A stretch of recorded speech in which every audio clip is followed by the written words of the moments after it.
Quite possibly, but season is over, and one of maybe the only most intriguing elements of the season left, certainly from a dollars and cents standpoint, Brady, is a Geno Smith, and you've hit on this a couple times. Brady's in for Salk today and tomorrow. You've hit on this a few different times over the course of the year, is these escalators. So you can go on and be a $35, $40 million quarterback the following year.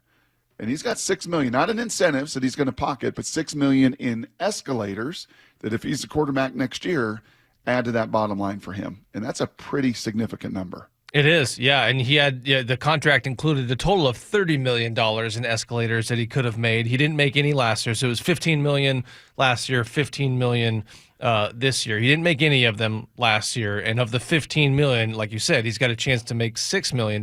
Now, the one of the important things to remember here is these are a little different than incentives, because when you hit an incentive, you lock in that money right That's away. Right. It goes to your bank account. Yeah. Yep. These are escalators to a March roster bonus that he would, have to be on the roster in March. I think it's the fifth day of free agency in mid-March in order to get that money. There's not a whole lot of doubt that he will be. Barring some situation where they trade him. But, so these are escalators to the March roster bonus, and he's got a chance to earn 3 of these escalators worth $2 million apiece. One of them. And immediately, by the way, you're like, don't even talk about this. This is a non-starter. This is not the Cincinnati Bengals of the early 2000s with John Kitna, who had incentives in his contract and was called into the coach's office, Dick LeBeau's office back then, and said, well, you know the deal. And John's like, what do you mean? Oh, you got a number of snaps. You play a number of snaps, and there was a big incentive, many, I believe, millions of dollars. And I mean the Seahawks organization is not the Cincinnati Bengals, nor the Arizona Cardinals, nor some of the others that may, right? I mean, this is not even going to be up for any conversation. Wait. I gotta follow up on that story. Did the Bengals sit Kitna? They sat him. Oh gosh. And then you know what happened? Achilles Smith tore his hamstring, and John went in there and played a bunch of the snaps. Good for him. Okay, great. And then you know what happened the following week? He got called in again, and they were going to play the third string quarterback. The old big heavy fat Lions QB, Scott Mitchell. There you go. And then Scott Mitchell broke his finger in the first quarter too. Try to do this. Go ahead. Try this bad mood. That's karma. Yep. Go ahead and try it. And I'm going to continue. And he played the rest and ultimately hit that incentive. But, the conversation is, do some organizations look at that bottom line and look at those millions of dollars that impact some of your roster construction and roster build and say, well, we're done. Season's over. We're not making the playoffs. Why would we put ourselves at risk of paying this QB an extra $6 million next year when maybe we have a chance to evaluate Sam Howell for another game? That is a decision that some teams might make. I think you see teams make this decision when it's more about a player potentially locking in an injury guarantee. You saw it with Daniel Jones. You saw the Broncos try to do it with Russell Wilson last year. That was all, that the whole, contract squabble was over them not wanting trying to avoid a situation where Wilson got hurt and the guaranteed money, or the money that was guaranteed for injury, would then become guaranteed again. So that's why you saw I think the Giants did that with Daniel Jones, sat him, ultimately cut him. So that's a little bit different. This would be undercutting a guy's ability to earn, money that he, in theory, should be entitled to if he hits these escalators. Right. And here's the thing, Brock. You know that Geno was upset about the contract situation last offseason. You and I both know that. I think a lot of people know that.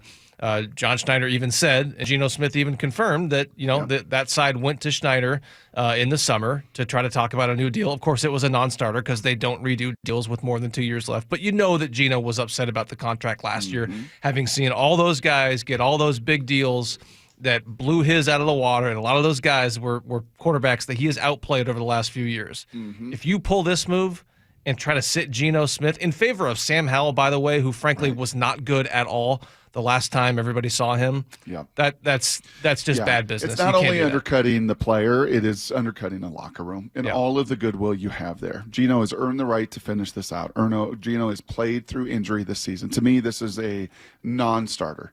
This is one of those that maybe, the guy that has to to do all the bean counting, and maybe that guy makes the call just to remind the GM, hey, this is kind of the situation. Here's some of the different deals. Here's some of the different incentives. Here's some of the different escalators. As I'm just looking ahead to 2025 and some of our resolutions, here's a few things on the table. That's one that I cannot, you don't even entertain. No. Because of all the goodwill you break in your locker room. Yeah. And all that Geno Smith has done competitively for you to play, to fight, to scratch, to claw, to do all of those things, to put himself in this position to win 10 games. He wants to win 10 games. He wants to throw for over 70%. He wants to throw for over 4,000 yards and surpass those numbers from his comeback player of the year. He wants to competitively do all those things. And I think that's the right word. You cannot undercut that situation. Yeah. And just from a practical standpoint, look, if you, and I don't think that they would do this. We're both in agreement on that. You can't do it. I don't think they are or an organization that would do it. But if you sat him right now, you would lock in one of those escalators. Like he's barely, by a matter of a few completions, he's hitting the completion percentage one. So if you sit him now, you lock him into that one. And that one is going to be the fascinating one. I think, he only needs 185 yards to hit the passing yard total. He's probably going to get that. But the completion percentage one. It's like Ted Williams. Should Ted Williams have done that? Is she taking those at-bats in the final series to hit 400? He went out there and he took those final at-bats to go out and earn it. And Geno is, like what is he, 70 points? Yeah, he's 70 point something. So this is going to come down to a few completions. I ran the numbers, did a little math here with my red Sharpie. Oh, look at you. Yeah, if he attempts 30 passes, yes, I think he would need to go 18 of 30. Now, somebody can check my math on that because I'm doing this on a piece of paper with a Sharpie, but and I'm no good at math in the first place. But I think this could be the difference between going 17 of 30 and 18 of 30. So that's how much intrigue there is. Wow. You're talking about every single pass is going to matter to Geno Smith on Sunday with $2 million on the line. And from a player's perspective, you cannot even possibly be thinking about that, right? And again, this is not an incentive. This is not something that hits his bank account, right? That the minute it happens, it gets wired in there. This is something that will play into the conversations for next year, and also largely as we're having this, and it's kind of a fun conversation. Also, more than likely, the Seahawks are going to try to get a new deal with Geno Smith done. Right. So effectively, what this does is this probably just raises the floor of the next deal by however much he makes. And if Geno Smith, as of right now, if he's set to make $25 million next season, let's say he hits two of these incentives. For now, that means an extra $4 million. Now all of a sudden he's saying, "All right, well, I'm in cash. I'm going to make no less than $29 million next season because my alternative would be playing out the final year of the deal and already making $29 million."